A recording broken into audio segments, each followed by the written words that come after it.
बहुत कम लोग जानते होंगे कि ट्रैफिक के इशारे यानी सुर्ख, पीली और सब्ज बत्तियां आखिर कब और क्यों वजूद में आईं। आज हम वक्त के उस मोड़ पर चलते हैं जहां इंसान ने सड़कों पर नज़्मो ज़ब्त कायम करने की पहली संजीदा कोशिश की। 19वीं सदी के वस्त में जब शहरों में घोड़ा गाड़ियां, तांगे और रेलवे के निज़ाम आम हो चुके थे तो सड़कों पर अफरा तफरी और हादसात में इजाफा होने लगा। लंदन वो पहला शहर था जहां ट्रैफिक को मुनज़्ज़म करने की जरूरत शिद्दत से महसूस हुई। यूं दिसंबर 1868 में लंदन की पार्लियामेंट स्ट्रीट के करीब दुनिया का पहला ट्रैफिक सिग्नल नस्ब किया गया। दिलचस्प बात यह है कि ये जदीद बरकी यानी इलेक्ट्रिक सिग्नल नहीं था, बल्कि गैस लाइट से चलने और हाथ से कंट्रोल होने वाला एक सिग्नल था। ये निज़ाम बरतानवी इंजीनियर J.P. नाइट ने तैयार किया,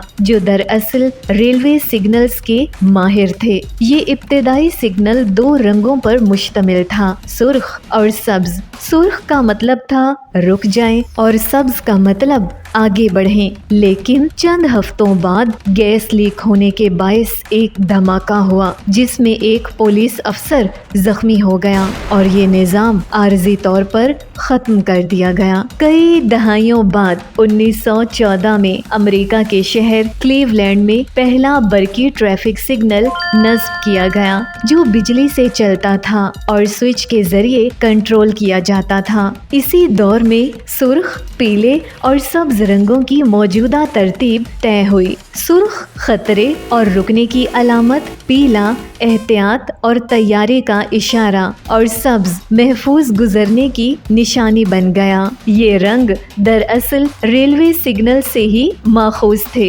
रफ्ता रफ्ता ये निज़ाम दुनिया भर में राइज हुआ और आज ये शहरी जिंदगी का एक नागुज़ीर हिस्सा बन चुका है। सोचने की बात ये है कि चंद रोशनियों का ये सादा सा निज़ाम इंसानी नज़्म, सब्र और इज्तमाई शऊर की कितनी बड़ी अलामत है। अगर ये सिग्नल ना होते तो शायद हमारी सड़कें आज भी बेतरतीब हुजूम का एक बेकाबू समंदर होती। ये तीन रंगों के इशारे यानी चौराहों पर जगमगाती बत्तियां तहजीब इंसानी के शऊर और ज़ब्त की रोशन अलामत हैं।